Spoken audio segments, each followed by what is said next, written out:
Have you ever thought about how much bacteria you interact with daily? Between the people you work with or the elevator you ride to get back to your apartment, we are exposed to so much bacteria. We've actually been exposed since childhood. According to Mayo Clinic, the hygiene hypothesis states that the lack of early childhood exposure to infectious agents, symbiotic microorganisms such as gut flora or probiotics, and parasites increases the susceptibility to allergic diseases by suppressing the natural development of the immune system. Without even thinking, Dan dropped this protein bar and picked it up and continued on his way. And Eliza picked up the dumbbells to continue doing her lunges. We don't really think about how much bacteria we interact with on a daily basis. Do you think a person can be too clean? So I think there is a threshold. There's an extent to which people can become obsessive compulsive with their cleanliness and their habits. But in general, I think that it's all about finding a healthy balance in terms of disease and illness prevention, and also when is it appropriate to just say I'm building my immune system.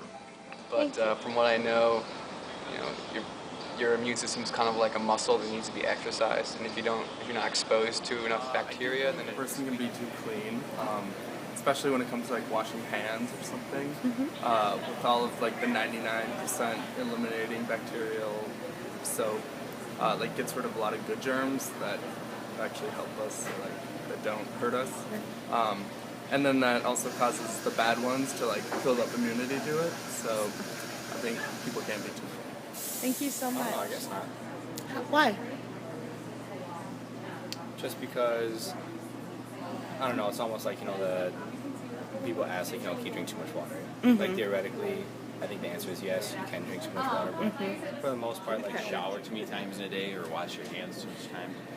Definitely be too clean. I would totally disagree. I would say you could, be as clean as possible.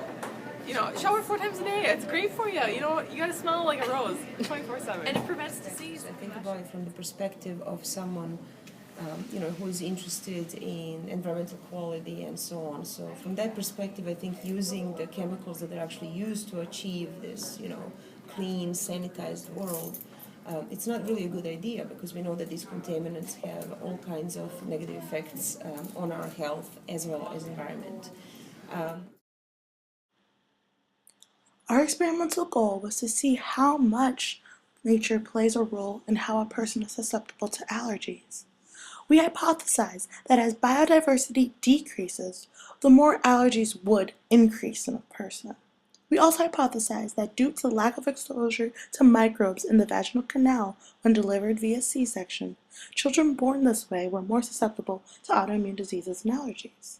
Then lastly, we hypothesized that due to the lack of exposure to nature in urban environments, people who grew up in more urbanized environments were more susceptible to allergies as well.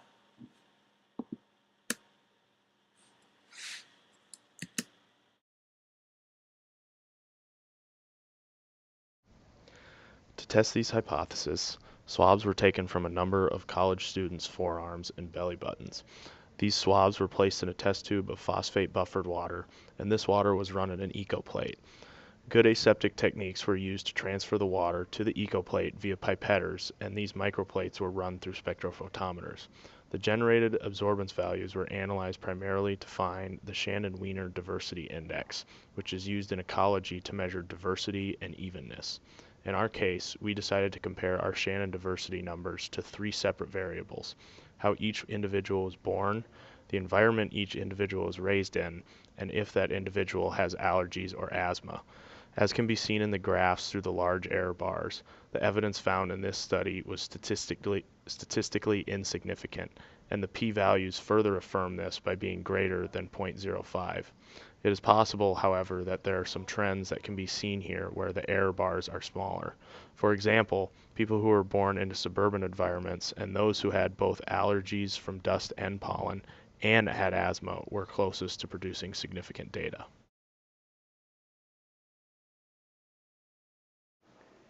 Since our data was insignificant, nothing can really be concluded from our experiment. However, many studies have shown both the hygiene and biodiversity hypotheses to be true.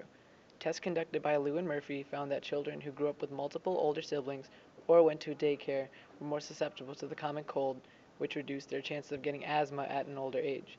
Other tests performed by Hansky et al. Demonstrated that people who lived in areas with low biodiversity, in turn, had lower biodiversity of microbiota on their skin, which led to these people being more susceptible to allergies. These studies are particularly important because even though the mechanisms for environmental influence on atopy are not fully understood, they still provide possible ways to prevent chronic inflammatory diseases like asthma and other allergies from developing in children. In addition to not being overly hygienic with their children, the results of both studies suggest that parents should allow their kids to play outside with other children and get dirty, which would expose them to many different types of microbiota, allowing them to become healthy adults. In the words of Dr. Martinovich, a little bit less hygiene, not less hygiene, totally. Might be a good thing. So don't wash your hands every time.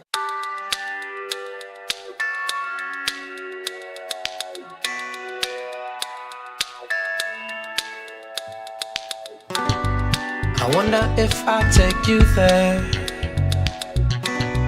would you believe in fairy tales? Oh, a place where no one feels the pain,